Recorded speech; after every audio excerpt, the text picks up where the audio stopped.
Dans la précédente capsule, nous avons vu qu'en excitant des atomes par des décharges électriques, il était alors possible de produire de la lumière. C'est ce qui se passe dans les tubes néons et les lampes fluo compactes. C'est ce qu'on appelle également des sources froides.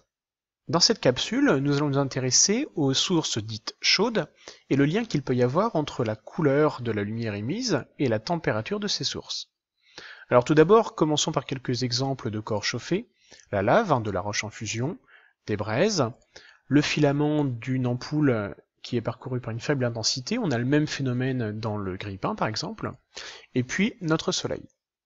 Alors si vous regardez les emballages des ampoules, les industriels désormais mettent une échelle qui lie donc une valeur avec un K, en fait ça c'est une température, où l'unité est le Kelvin. Alors comment on passe de Kelvin à degrés Celsius? Eh bien on rajoute 273.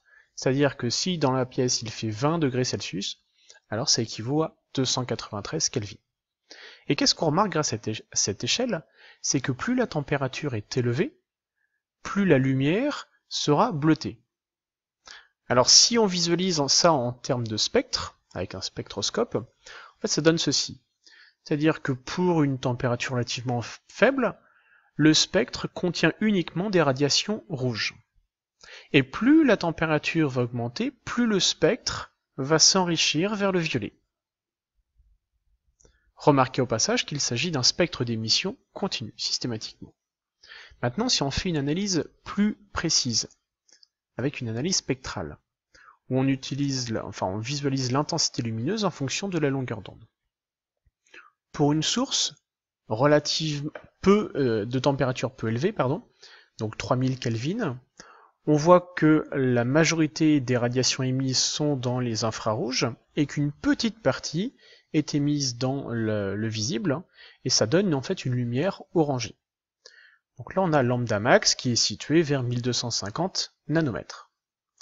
Et plus la température va augmenter, plus déjà le spectre, on le voit, se décale vers le violet et les ultraviolets, et plus la longueur d'onde correspondant au maximum d'intensité se décale vers des longueurs d'onde petites. La loi de Vienne permet donc de relier la température de la source à la longueur d'onde correspondant à l'intensité maximale.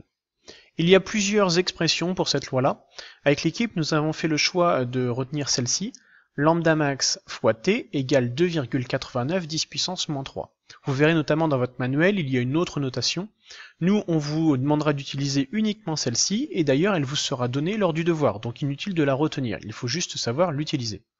Donc lambda max correspond à la longueur d'onde du maximum d'intensité, et on l'exprimera toujours en mètres, et la température, on l'exprimera en Kelvin. Alors à quoi elle peut nous servir cette loi de Vienne? Eh bien tout simplement en astrophysique.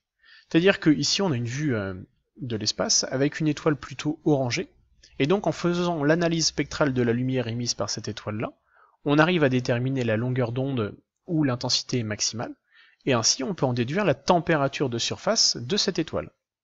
Par ailleurs, visuellement, on peut aussi dire que l'étoile bleutée a une température de surface bien plus élevée que l'étoile qui nous paraît jaune-orangé. Donc résumons cette capsule. Un corps chauffé émet un spectre d'émission continu. C'est ce qu'on appelle aussi une émission par incandescence. Plus le corps est chaud, plus le spectre s'enrichit vers le violet et les ultraviolets. Et à partir d'une analyse spectrale et de la loi de Vienne, on peut déterminer la température de surface d'un corps chauffé, et alors il faut utiliser la relation suivante. Voilà, j'espère que vous avez tout compris, je vous souhaite un bon questionnaire.